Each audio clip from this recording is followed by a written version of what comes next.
আবারও আর্জেন্টিনা ও ব্রাজিলের ম্যাচ, আবারও জমবে মাঠের লড়াই। যদিও এর আগের ম্যাচে বড় ব্যবধানে হেরেছে ব্রাজিল, তবে চ্যাম্পিয়নশিপে তাদের অবস্থান এখন সবার উপরে।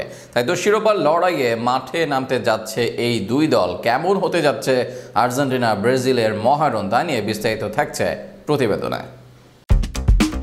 টুর্নামেন্টটা আর্জেন্টিনা শুরু করেছিল ব্রাজিলকে 6-0 গোলে উড়িয়ে দিয়ে, তবে সময় যত গড়িয়েছে আর্জেন্টিনা যেন ততটাই ঝিমিয়ে পড়েছে। ওদিকে ব্রাজিল পাল্লা দিয়ে এগিয়েছে। এবার দক্ষিণ আমেরিকান অনূর্ধ্ব 20 চ্যাম্পিয়নশিপে সেই আকাশী সাদাদের পিছনেই ফেলে দিয়েছে সিলেসাও জোবারা। প্যারাগুয়েকে হারিয়েছে 3-1 গোলে। তাতেই কাজটা সেরে ফেলেছে তারা। দিনের অন্য ম্যাচে আর্জেন্টিনা শেষ সময়ের গোলে জিতেছে, তবে ব্রাজিলের কাছ থেকে শীর্ষ স্থানটা ফেরত পায়নি দলটা। দিনের শুরুতে স্তাদিও অলিম্পিকোয়ে 17 মিনিটে 2 গোলে এগিয়ে গিয়েছিল ব্রাজিল। প্রথম গোলটা করেছিলেন গুস্তাভো প্রাদো।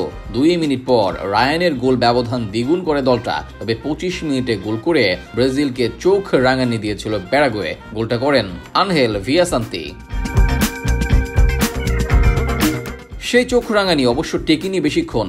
ব্রাজিলের কাছেই ছিল ম্যাচের লাগাম। 78 মিনিটে দলটা তৃতীয় গোল নিয়ে জয় নিশ্চিত করে ফেলে। আলিসন সান্তানার ওই গোল তাদের দক্ষিণ আমেরিকান অনূর্ধ্ব 20 চ্যাম্পিয়নশিপের শীর্ষে জাঁকিয়ে বসার সুযোগ দেয়। শীর্ষে ফিরতে হলে আর্জেন্টিনাকে জিততে হতো কমপক্ষে 3 গোলের ব্যবধানে। কলম্বিয়ার বিপক্ষে সে জয়টা তো পায়নি আকাশী সাদেরা। এক পর্যায়ে তো পূর্ণ পয়েন্ট হারানোর একটা শঙ্কা জেগেছিল। 80 মিনিট পর্যন্ত গোলের দেখা পায়নি তারা। তবে শেষ দিকে এসে সে শঙ্কা দূর হয়। গোল করেন ইয়ান সুবিয়াব্রে। সেই এক গোলই আর্জেন্টিনাকে জয় এনে দেয়। শীর্ষে থাকা দুই দল যাবে অনূর্ধ্ব 20 বিশ্বকাপে।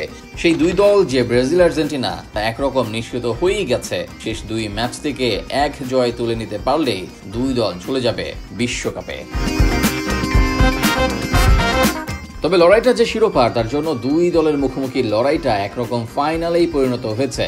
জিতলে শিরোপা অনেকটাই নিশ্চিত হয়ে যাবে দুই দলের কোনো একটি। আগামী 14 ফেব্রুয়ারি বাংলাদেশ সময়ে সকাল 7টায় সেই লড়াইয়ে মুখোমুখি হবে আর্জেন্টিনা ব্রাজিল।